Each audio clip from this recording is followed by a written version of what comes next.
손흥민이 말하는 끝없는 성장. 팀을 위해 달리는 이유는?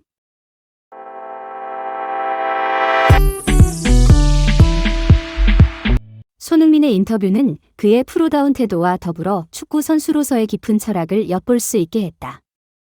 그는 단순히 기록을 세우고 개인적인 명성을 쌓는 것에 머물지 않고 팀의 일원으로서 진정한 가치를 찾고자 하는 모습을 보여준다. 손흥민은 레전드라는 타이틀에 얽매이지 않으며 그보다 더 중요한 것은 토트넘에서의 지속적인 헌신과 성장을 통해 팀에 기여하는 것이라고 강조했다. 그는 스스로의 경계를 끝없이 확장하려는 의지를 드러내며 그 열정과 헌신이 그의 뛰어난 경기력의 원동력임을 시사했다. 또한 손흥민은 주장으로서의 책임감에 대해 깊은 자각을 가지고 있는 모습을 보였다. 팀의 리더로서 단순히 실력만이 아니라 선수들의 정신적 지주로서의 역할도 수행하고 있음을 강조했다. 그는 주장으로서의 역할이 쉬운 일이 아니다라고 말하면서도 팀원들과의 소통을 통해 함께 나아가는 길을 찾아가고 있다고 설명했다. 그의 리더십은 단지 카리스마와 강한 목소리로 이루어진 것이 아니라 팀원들을 존중하고 배려하며 이끄는 방식으로 펼쳐지고 있다. 이는 손흥민이 단순히 훌륭한 선수일 뿐 아니라 팀 내에서의 인간적인 측면에서도 존경받는 인물임을 입증하는 대목이다. 손흥민의 이러한 마인드는 그가 EPL에서 10년이라는 긴 시간 동안 꾸준한 성과를 내며 살아남을 수 있었던 비결을 설명해준다. 그는 지금까지 303경기에서 120골과 62어시스트를 기록했으며 이는 그의 뛰어난 능력과 함께 그가 얼마나 헌신적으로 팀에 기여해 왔는지를 잘 보여준다. 그러나 손흥민은 이 기록에 안주하지 않고 앞으로도 더 많은 목표를 달성하고자 하는 의지를 가지고 있다. 그가 말한 것처럼 목표를 설정하고 달성하면 끝이 아니다 라는 신념이 바로 손흥민이 끊임없이 자신을 발전시키고 팀을 위해 헌신할 수 있는 이유다. 손흥민은 이제 단순한 토트넘의 선수가 아니라 EPL 전체에서 주목받는 글로벌 스타로 성장했다. 그럼에도 불구하고 그는 여전히 겸손하고 성실한 태도를 유지하며 팀과 함께 더 큰 꿈을 꾸고 있다. 손흥민의 이런 철학과 태도는 단순히 축구를 좋아하는 사람들뿐만 아니라 모든 사람들에게 영감을 주는 중요한 메시지를 담고 있다. 손흥민의 축구 인생은 그가 단순한 축구 선수 이상의 존재임을 보여주는 좋은 사례다. 그는 EPL에서 10년 동안 활약하며 자신만의 독창적인 스타일과 끊임없는 노력을 통해 수많은 팬들의 사랑을 받았다. 그러나 손흥민의 이야기는 단순히 그가 기록한 골과 어시스트로만 측정될 수 없다. 그의 진정한 가치와 매력은 그가 보여주는 겸손함, 끈기, 그리고 팀에 대한 헌신에서 비롯된다. 손흥민은 축구 외적으로도 많은 이들에게 영감을 주는 인물로 자리 잡았다. 그는 그라운드 위에서나 밖에서나 항상 성실하고 진지한 태도로 임하며 자신이 속한 팀과 팬들에 대한 깊은 감사의 마음을 잊지 않는다. 손흥민은 단순히 득점을 올리는 것에만 집중하는 것이 아니라 팀의 성공을 위해 모든 것을 걸겠다는 강한 의지를 보여준다. 이런 태도는 그가 완벽한 팀플레이어로 불리는 이유 중 하나다. 또한 손흥민의 인기는 한국을 비롯한 아시아 전역에서 폭발적으로 성장하고 있다. 그는 아시아 축구 팬들에게 희망과 자부심을 안겨주는 상징적인 인물이 되었으며 그의 성공은 많은 젊은 선수들에게도 영감을 주고 있다. 손흥민이 보여주는 노력과 성취는 단순히 개인적인 영광이 아니라 아시아 축구 전체의 발전과 도전 정신을 상징하는 중요한 의미를 가지고 있다. 이러한 손흥민의 성장은 그가 단순한 스타 플레이어가 아닌 축구의 본질적인 가치를 이해하고 이를 자신의 삶에 녹여내는 진정한 리더임을 보여준다. 앞으로도 손흥민은 자신만의 방식으로 축구계와 팬들에게 더욱 큰 영향을 미칠 것이며 그의 이야기는 계속해서 많은 사람들에게 영감을 주게 될 것이다. 강원과 서울의 맞대결은 이번 K리그 1 28라운드에서 가장 주목받는 경기 중 하나다. 두 팀 모두 최근 4연승을 기록하며 승승장구 중이며 이번 경기는 리그 우승과 상위권 도약을 위해 중요한 분수령이 될 것으로 예상된다. 특히 강원은 이번 시즌 시도민구단 최초의 K리그 1 우승을 목표로 하고 있으며 최근 경기에서 보여준 막강한 공격력은 이를 뒷받침해준다. 10대 공격수 양민혁의 눈부신 활약과 함께 새롭게 합류한 크로아티아 출신 공격수 코바체비치가 팀의 핵심 골잡이로 자리 잡으면서 강원의 공격진은 상대 수비진에게 큰 위협이 되고 있다. 코바체비치는 팀에 합류한 지 얼마 되지 않았음에도 불구하고 4경기에서 3골을 터뜨리며 팀의 상승세를 이끌고 있다. 서울 역시 최근 경기에서 탄탄한 수비력을 바탕으로 하위권에서 순위를 끌어올리며 상승세를 타고 있다. 특히 여름 이적 시장에서 영입한 요르단 출신의 센터백 야자는 서울의 수비 라인에 큰 변화를 가져왔으며 그의 합류 이후 서울은 4경기에서 단 한 골밖에 허용하지 않는 견고한 수비력을 자랑하고 있다. 서울은 이번 경기를 통해 8년 만에 5연승이라는 대기록에 도전하며 상위권 진입을 위한 발판을 마련하려 한다. 한편 최하위 전북은 인천과의 맞대결에서 탈꼴찌를 노리고 있다. 이번 경기는 전북에게 있어 단순한 순위 싸움 이상의 의미를 지닌다.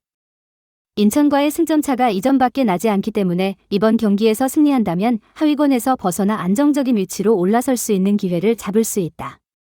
전북은 이번 경기를 통해 반등을 노리며 시즌 후반부로 갈수록 더 많은 승점을 쌓아 나갈 계획이다. 또 다른 흥미로운 대결은 울산과 광주의 맞대결이다. 코리아컵 4강 1차전에서 울산이 1대0으로 승리한 지 나흘 만에 다시 리그에서 맞붙는 두 팀은 8일 동안 3차례의 치열한 맞대결을 펼치게 됐다. 울산은 이번 시즌 리그 우승을 노리고 있는 강팀으로서 광주와의 경기에서 또 한 번 승리를 거두며 그 가능성을 굳히려 하고 있다. 광주는 울산을 상대로 반격을 노리며 이 치열한 승부에서 승리하기 위해 전력을 다할 것으로 예상된다.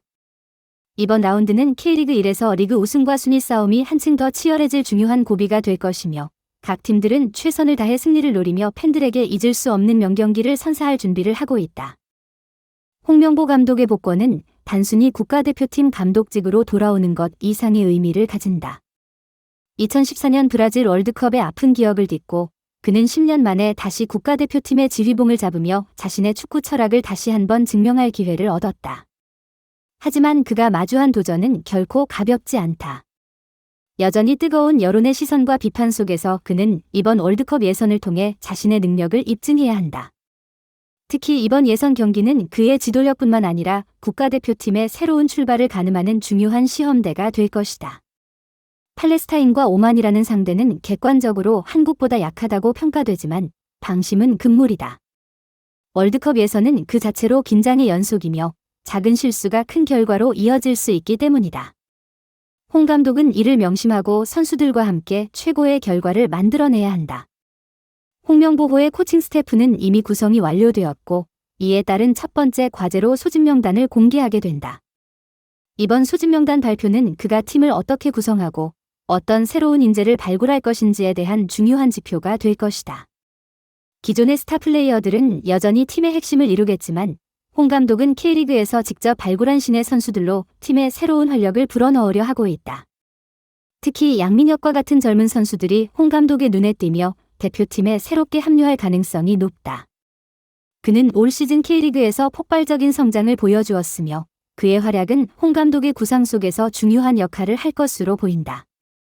또한 이승우와 황문기와 같은 선수들도 대표팀에 발탁될 가능성이 크다. 이승우는 올 시즌 리그에서 가장 많은 골을 기록한 토종 선수로서 그의 공격력이 대표팀의 큰 자산이 될 것으로 기대된다. 대표팀은 9월 2일 고양 종합운동장에서 첫 훈련을 시작으로 본격적인 월드컵 예선 준비에 돌입한다. 이번 소집은 단순한 예선 대비 이상의 의미를 가진다. 선수들은 월드컵 본선 진출이라는 목표를 향해 나아가면서도 감독과 함께 새로운 팀으로서의 정체성을 확립하는 중요한 과정을 거칠 것이다. 홍명보 감독 역시 이번 기회를 통해 자신의 지도 철학을 다시 한번 확인하고 국민들의 기대에 부응하는 결과를 만들어내야 한다. 결국 이번 2연전은 홍 감독에게 있어 재도약의 기회이자 국가대표팀에게는 새로운 시작을 알리는 중요한 전환점이 될 것이다. 홍명보 감독의 복고와 함께 국가대표팀은 새로운 전략과 전술을 통해 월드컵 예선에서 강력한 경쟁력을 갖추려 하고 있다.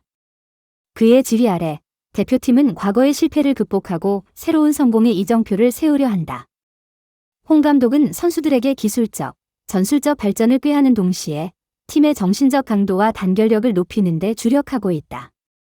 특히 홍명보 감독은 한국 축구의 강점을 극대화하기 위한 다양한 전술적 시도를 하고 있다. 그는 빠른 속도와 체력, 조직적인 수비를 강조하며 상대팀의 약점을 철저히 분석하고 이에 맞는 맞춤형 전략을 구사할 예정이다. 이러한 접근 방식은 지난 시즌 동안 부족했던 부분을 보완하고 팀의 전반적인 성과를 향상시키는 데 중점을 두고 있다. 선수들 역시 이번 소집 명단에 대한 기대와 긴장을 감추지 않고 있다. 이번 기회는 자신을 대표팀의 중요한 일원으로 자리매김할 수 있는 절호의 기회이기 때문이다. 특히 K리그에서 뛰어난 성과를 올린 신의 선수들은 홍 감독의 눈에 띄어 국가대표팀의 미래를 위한 중요한 역할을 할 것으로 보인다. 이들은 경험이 풍부한 기존 선수들과의 조화를 이루어 팀의 전력을 한층 강화할 것으로 기대된다. 한편 홍명보 감독의 복권은 축구 팬들에게도 큰 의미를 가진다. 팬들은 그의 지도력과 전술에 대한 기대와 함께 국가대표팀이 월드컵 본선 진출이라는 목표를 이루는 과정을 지켜볼 것이다. 홍 감독은 이들을 실망시키지 않기 위해 모든 역량을 다해 팀을 이끌어야 한다.